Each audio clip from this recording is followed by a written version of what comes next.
రే నాయన నీ మాటల్లో చెప్పు, ఇది నీ సంకల్పమా నా సంకల్పమా? నా సంకల్పం. అక్కడ చెప్పాలి క్లీన్ గా నీ పేరు ఊరు. ఇది కేవలం నా సంకల్పమే. నా పేరు సాంబశివరావు, మాది బాపట్ల, ఆంధ్రప్రదేశ్.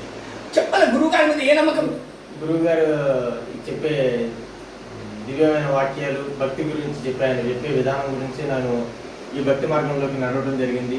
ఆయన చెప్పే విధి విధానాలు నన్ను ఎంతో మంచి మార్గంలో నడిపించడానికి ఉపయోగపడ్డాయి. ఆయన చెప్పిన విధానాలకి నా గురుభక్తిని చాటుకోవడానికి నా స్వసంకల్పంగా గురువు గారికి ఈ నిమ్మపండు మాలను సమర్పించుకున్నాను. ఇంకా ఏ శాస్త్రాలు ఏ పెద్దలు చెప్పింది కాదు కదా. మళ్ళీ ఎందుకంటే జనాలు చూసేటువంటి జనాలు దుర్బుద్ధిగా, అంటే దుష్టులు దుష్ట కామెంట్ పెట్టకూడదు. భక్తుడు కోరుకున్నాడంటే అంటే భక్తుడు ఏం కోరుకుంటే అదంతా, అంటే నిమ్మకాయలు వేస్తామా, వంకాయలు వేస్తామా, టెంకాయలు వేస్తామా అనేది కాదా. భక్తితో పరమేశ్వరుని తలుచుకోవడానికి, కష్టాలు తీర్చడానికి ఏదైనా మార్గాన్ని కనిపెట్టండి. గురువు గుట్టు విప్పి చెప్పేవాడు గురువు, దోచేసుకునేవాడు దాచేసుకునేవాడు, లావు అని నాకేసేవాడు గురువు కాదు, ఇచ్చేవాడు గురువు. నేను వేసుకోలేదు నిమ్మపండు మాల, మీకు కనిపిస్తుంది కదా. నా లోపల ప్రాణము, ఆత్మ, బుద్ధి, దృష్టి, వాక్, దృక్, రూప రస గంధ ఆకర్షణంత లలితాదేవి మమ్మల్ని కాపాడుగాక. జయ శ్రీ లలిత, జయ శ్రీ లలిత, జయ శ్రీ లలిత. హ్రీం కారాసన గర్భితానలసికాం సౌక్లీం కళాం బిభ్రతీం సౌవర్ణాం భరదారిణీం వరసుధా దౌతాం త్రినేత్రోజ్వలాం వందే పుస్తక పాశం అంకుశతరాం సద్భూషితాముజ్వలాం త్వాం గౌరీం త్రిపురాం పరాత్పరకళాం శ్రీచక్ర సంచాలిం దుం దుర్గాయై నమః. క్రీం శ్రీం కాళికాయై నమః. ఓం ద్రాం దత్తాయై నమః. ఓం శ్రీం లలిత జగన్మాత్రికి నమః. ఈ బీజాక్షరాలు ఎక్కడున్నాయంటే సాక్షాత్ దివ్యవాణి అమ్మ నా నోట్లో పలికి చదివే తప్ప దుర్మార్గంగా బయట చెప్పేటువంటిది కాదు, అంగంలో అమ్మేది కొనేదాన్ని కాదు. భక్తితో సముపార్జించి ఆశీర్వాదాలు పొందండి.